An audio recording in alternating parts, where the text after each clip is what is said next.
warahmatullahi wabarakatuh. Selamat pagi anak-anak. Bagaimana kabarnya hari ini? Alhamdulillahirabbil alamin. Baik, sebelum mulai pembelajaran kita hari ini, mari kita bersama-sama untuk membaca doa terlebih dulu dipimpin oleh ketua kelas. Silakan kepada ketua kelas untuk memimpin doanya.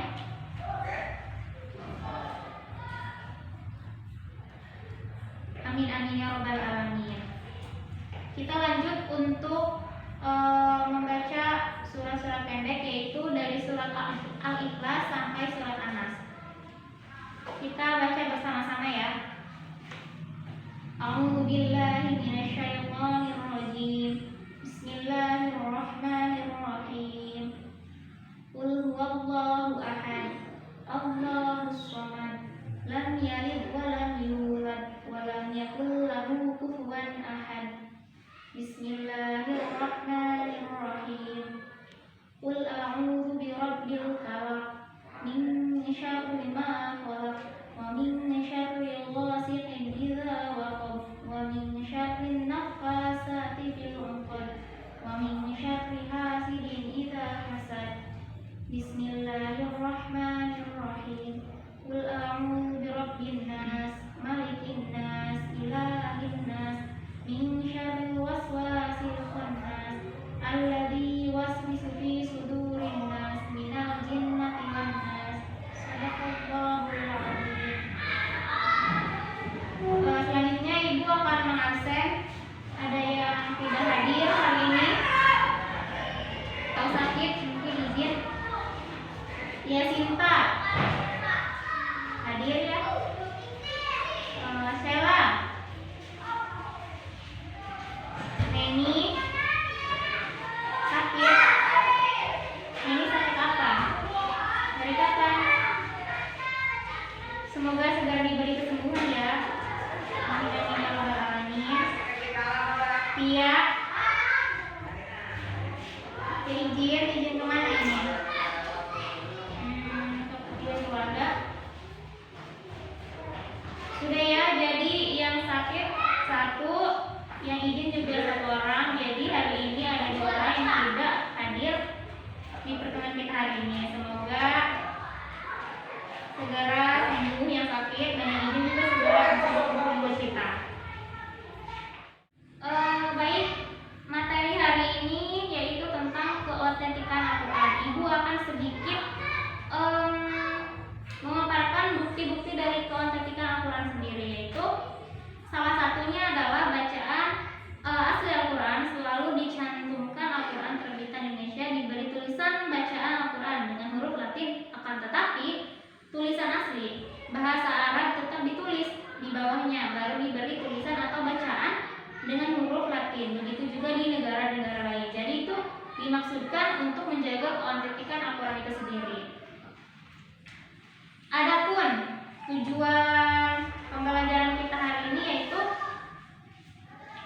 untuk memahami konsep serta menganalisis dan juga menyelesaikan masalah kontekstual yang berkaitan dengan keotentikan Al-Quran. Jadi materi kita hari ini yaitu tentang keotentikan Al-Quran.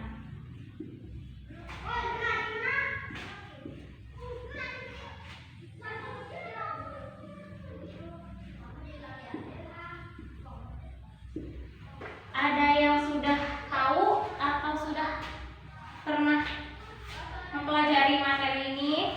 Gimana? Ada yang paham? Belum ada? Baik, langsung saja Ibu akan menjelaskan materi tentang keotentikan Al-Quran ini.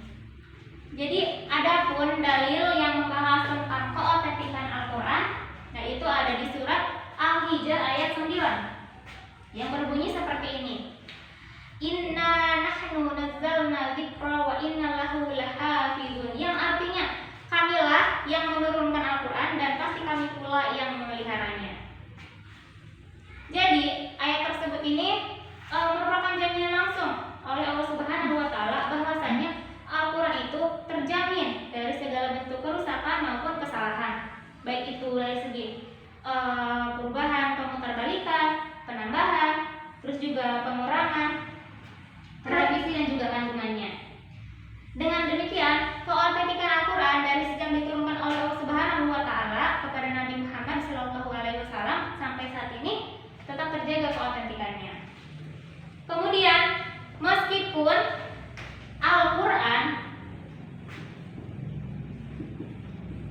diturunkan secara bertahap dengan jeda waktu yang cukup lama, akan tetapi Nabi Muhammad SAW tidak pernah lupa dan selalu ingat ayat-ayatnya.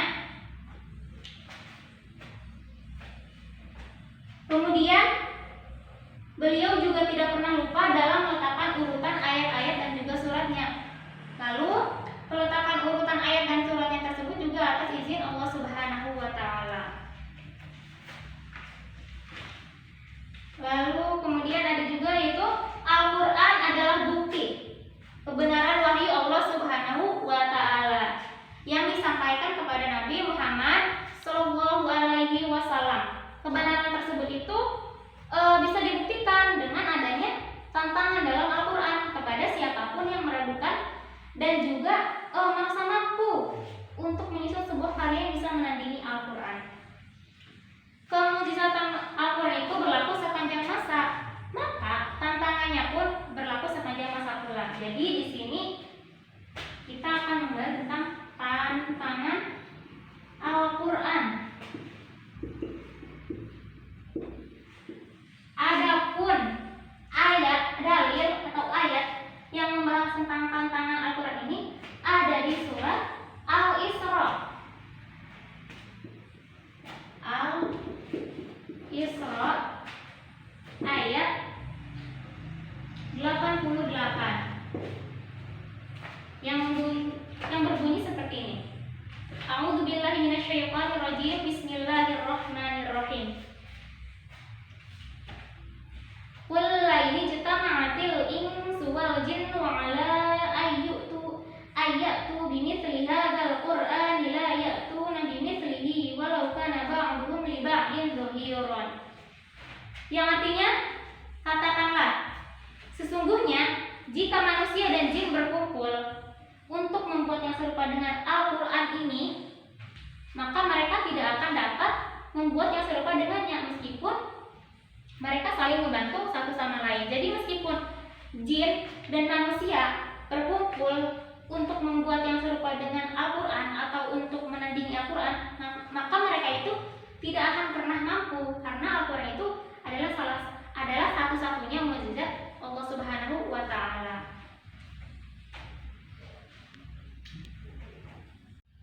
Yang selanjutnya Ibu akan membagi menjadi 4 kelompok untuk membahas materi kita yang belum Ibu jelaskan ya. Jadi di sini Ibu akan membagi menjadi 4 kelompok. Kita hapus dulu.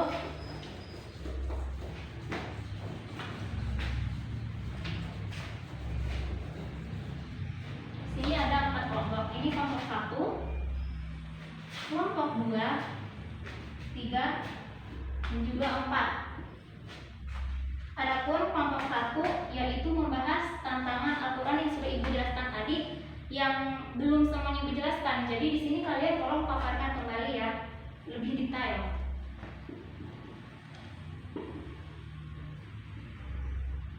Tantangan Al-Qur'an ini untuk kelompok 1. Sedangkan untuk kelompok 2 yaitu tentang sistem pemeliharaan Al-Qur'an.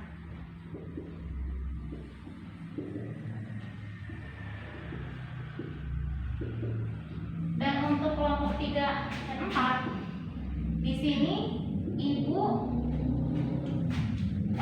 membahas satu materi, tapi tolong ini dibagi menjadi 2 ya, yaitu tentang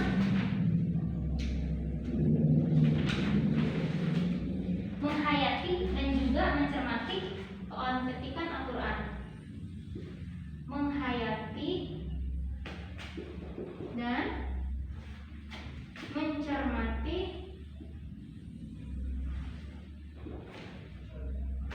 keautentikan Al-Qur'an.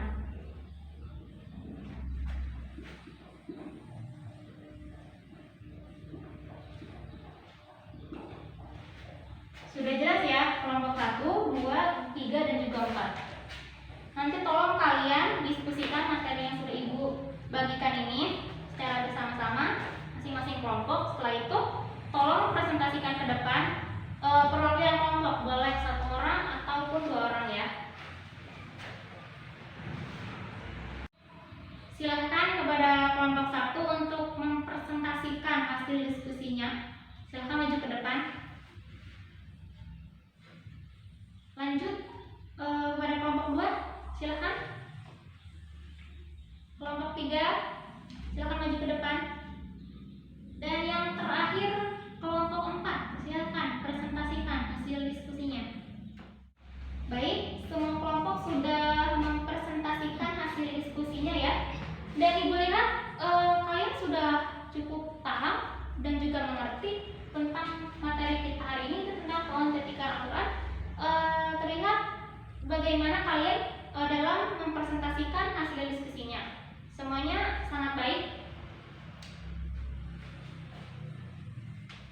Baik, selanjutnya Ibu akan menyimpulkan tentang materi kita hari ini, yaitu tentang keautentikan Al-Quran.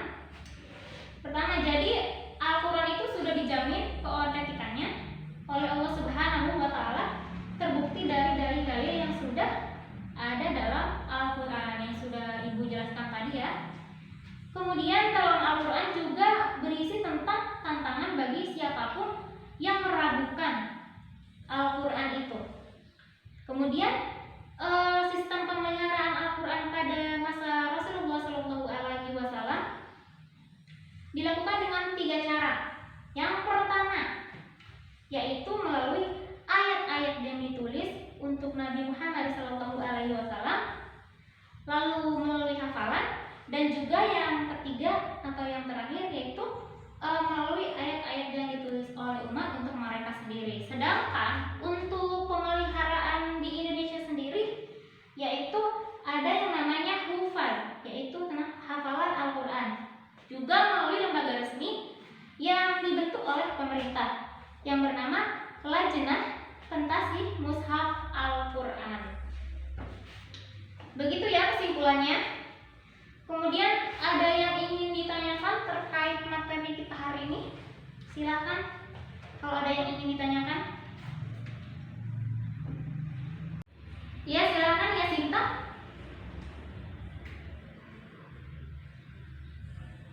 Baik. Jadi pertanyaannya Sinta itu seperti ini. Bagaimana perilaku orang yang tidak mencermati keautentikan Al-Quran itu? Baik, Ibu akan menjawab. Jadi perilaku orang yang tidak mencermati keautentikan Al-Quran itu yaitu mengkritisi paham yang mengklaim bersumber dari Al-Quran. Jadi dia itu masih meragukan sumber hukum dari Al-Quran itu sendiri. Jadi masih ragu, lalu mengkritisi. Seperti itu bisa dipahami ya Sinta? Alhamdulillahirrahmanirrahim kalau bisa dipahami ya. Mungkin cukup sekian materi yang Ibu sampaikan. Mudah-mudahan pertemuan kita hari ini diberkahi oleh Allah Subhanahu wa Ta'ala dan juga bisa bermanfaat baik bagi Ibu maupun bagi kalian semua. Kurang lebihnya Ibu mohon maaf, baik itu dari perkataan atau penjelasan yang Ibu jelaskan. Ingat, tetap jaga kesehatan, jangan lupa untuk mencuci tangan, jaga jarak, dan jangan lupa untuk memakai masker. Wabillahi taufiq wal hidayah. Wassalamualaikum warahmatullahi wabarakatuh. Mari kita tutup pertemuan hari ini dengan mengucap